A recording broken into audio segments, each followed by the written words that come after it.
Rasulullah Shallallahu Alaihi Wasallam dalam satu hadis sudah mengatakan, yang aku takutkan kepada umatku ini bukan suatu kemelaratan, kemiskinan, bukan. Yang aku takutkan itu adalah kelapangan segalanya dalam urusan duniawi. Karena dengan adanya kelapangan inilah dia akan melupakan Allah. Kira-kira saya mau tanya, kemarin waktu seneng-seneng itu banyak mana ingatnya, tidak ingatnya kepada Allah? Hah? Hah? Banyak mana ingat dengan tidak ingatnya? Hah? Terserah. Kalau memang dulu mengaku banyak ingatnya kepada Allah, kenapa ada musibah? Gitu aja. Kalau memang dulu mengatakan banyak tidak ingatnya kepada Allah, didudukkan mana musibah sekarang? Kira-kira sekarang ini kalau dikatakan persentasenya, musibah ini lebih berat mana yang menimpa kepada orang yang rezekinya cukup-cukup saja dengan konglomerat? Kira-kira besar mana musibah ini menimpanya? Coba saya mau tanya. Coba saya mau tanya. Pak Arifin, kira-kira di mana? Coba. Jawaban Pak Arifin mungkin belum jawaban ini. Mungkin saya minta jawaban yang sebenarnya. Gimana Pak Arifin kira-kira?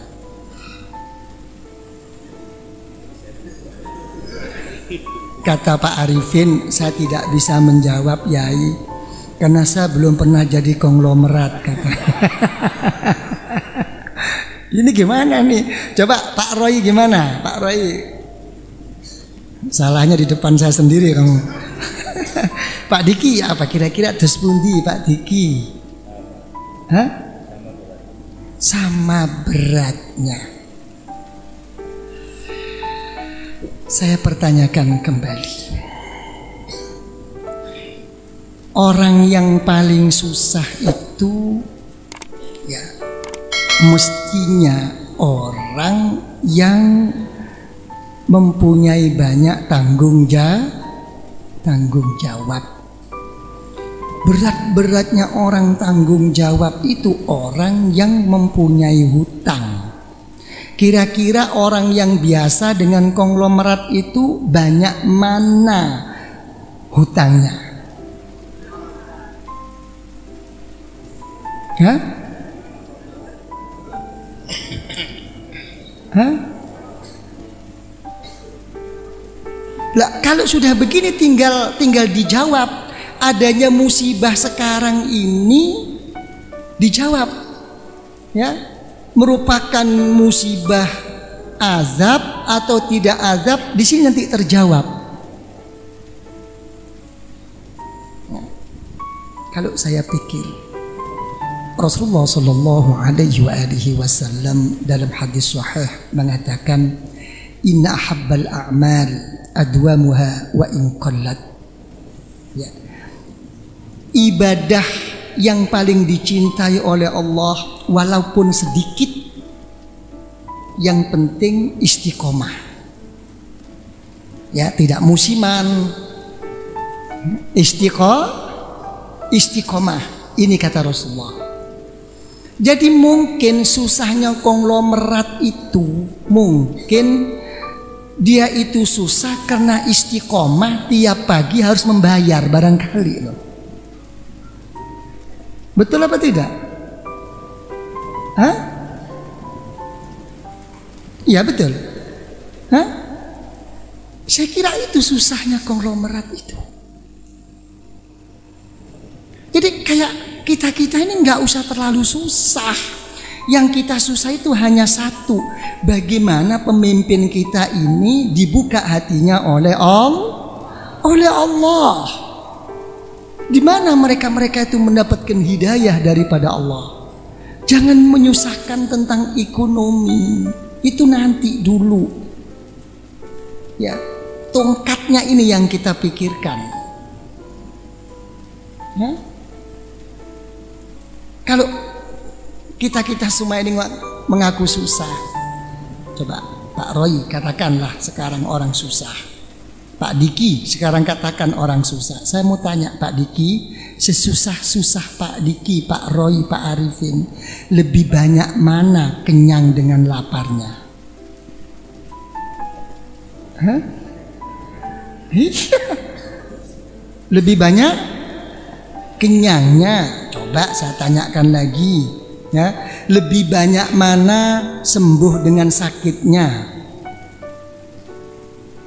Lebih banyak sembuhnya. Betul apa tidak? Hah? Terus lebih banyak mana ingatnya sama Allah dengan tidak ingatnya? Lah kok gini, kok nggak bersyukur? Kok musibah kayak di TV, pegang.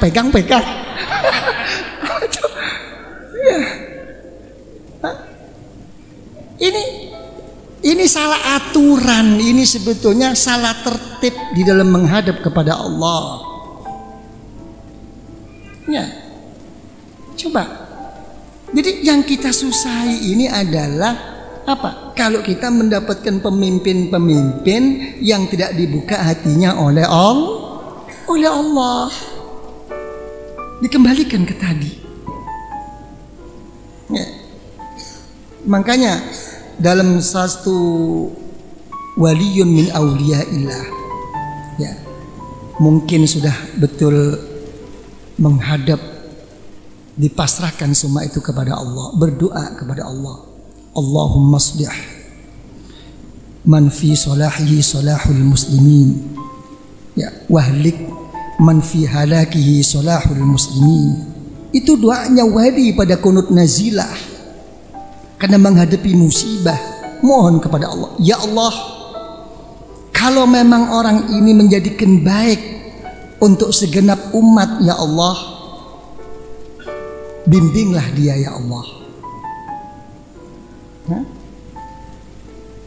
Tapi kalau dengan kehancuran dan kerusakan orang ini, ya Allah, umat menjadikan baik, ya Allah, hancurkanlah orang ini, ya Allah.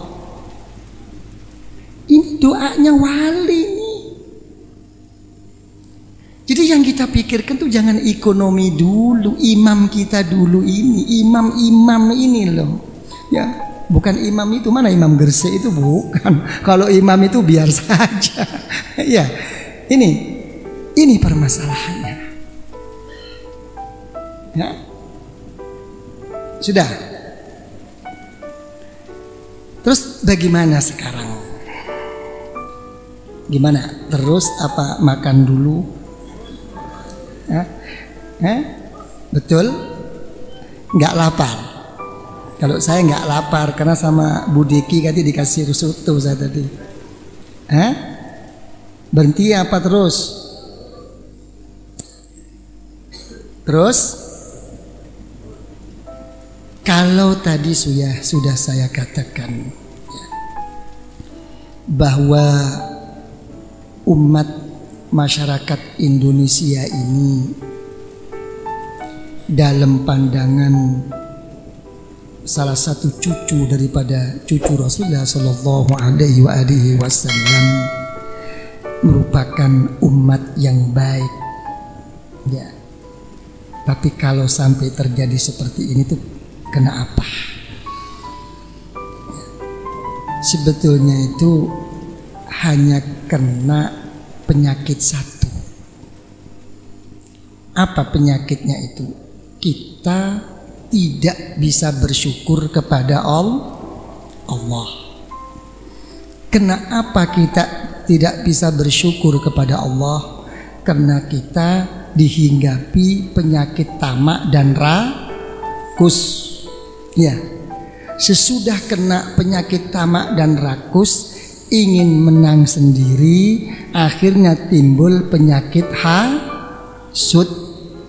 Ya, begitu kena penyakit hasud, tidak pandang bulu, siapapun akan dijatuhkannya. Nah, kalau sudah kena penyakit, siapapun akan dijatuhkannya. Orang-orang yang begini ini apa? Selamanya tidak akan bisa menerima dan tidak bisa akan mendapatkan suatu kebenaran daripada Allah. Kenapa dia tidak bisa mendapat dan menerima kebenaran daripada Allah? Karena dia sendiri sudah sombong dan congkak bahwa dirinya lah yang benar. Kebanyakan lihat, ya, kalau melihat televisi, apapun yang dibicarakan oleh Al-Mukarram itu, pernah ada yang merasa tidak benar. Semua merasa paling benar. Tidak akan selesai. Ini semua kenapa? Karena ada dorongan satu. Karena fanatisme kelompok. Ya. Timbulnya fanatisme kelompok dan organisasi itu kenapa? Juga karena penyakit satu-satunya adalah penyakit berkepentingan. Ya. Orang bisa menangis kepada Allah, orang bisa bertobat kepada Allah, orang bisa sungguh-sungguh berzikir kepada Allah. Mudah. Allah Ta'ala tidak cerewet, tidak rewel. Tapi justru kita ini tidak berkepentingan hidup di dunia ini yang susah. Kita mau baik sama orang kalau orang itu baik sama kita. Betul apa tidak? Hah? Kita mau berkorban sama orang kalau kita mendapatkan suatu keuntungan dari orang. Semua diukur daripada ini. Tidak ada selesainya. Dan orang-orang yang seperti ini apa? Mencari dukungan. Na'udzubillah. Na'udzubillah, na'udzubillah. Apa sekarang dukungan-dukungan? Bukan sekadar dukungan orang-orang di kanan kirinya. Ya, sampai ayat-ayat Al-Quran dan hadis-hadis Rasulullah SAW disalahgunakan untuk memenuhi kepentingan dirinya. Dijualnya agama Allah. Faqad yabi'u dinah wa irdah. Dia telah menjual agama dan harga dirinya, kata Rasulullah SAW. Inilah mereka nggak sadar. Kenapa mereka terhinggap penyakit seperti ini? Karena mereka telah terdinding hatinya oleh Allah. Penyakit terdinding ini bukan menimpa kepada orang yang bodoh, menimpa kepada orang yang pandai.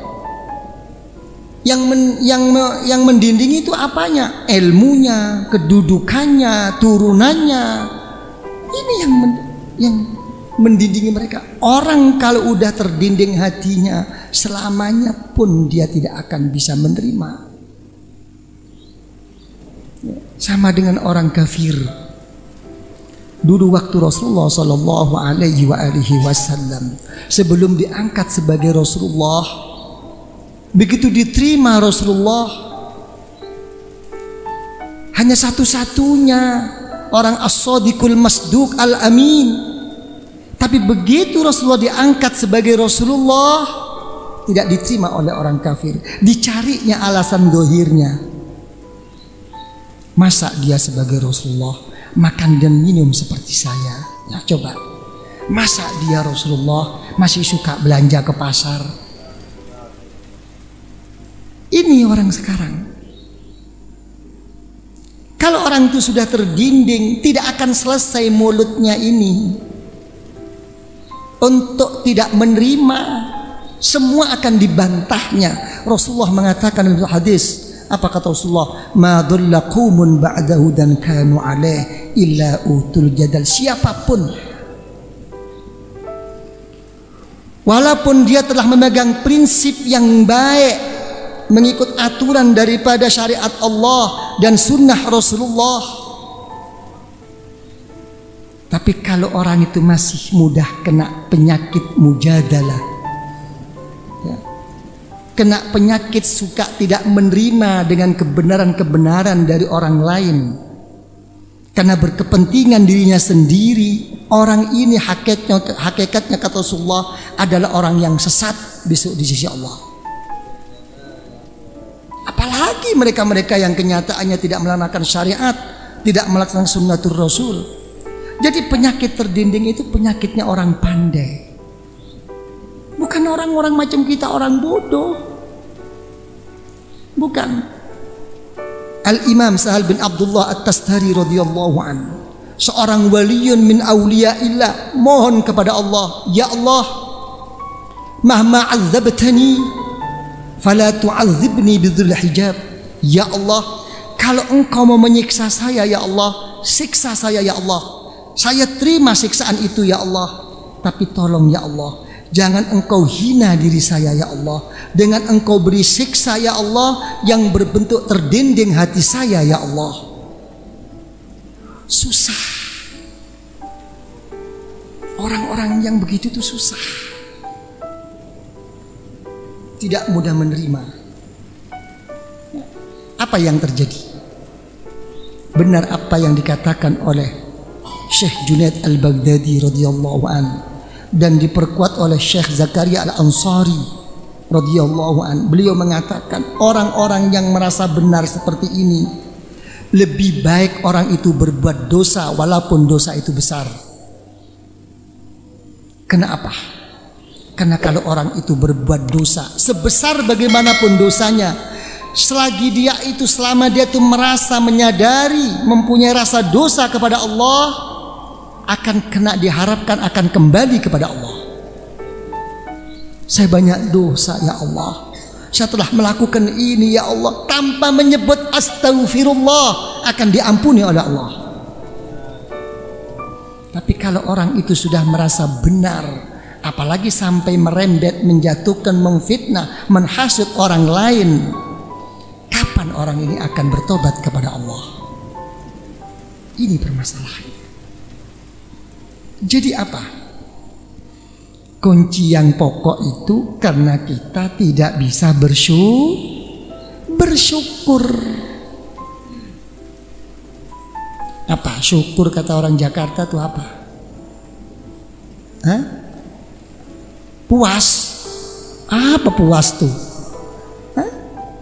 Coba apa? Coba apa? Ibu apa? Syukur itu apa? Hah?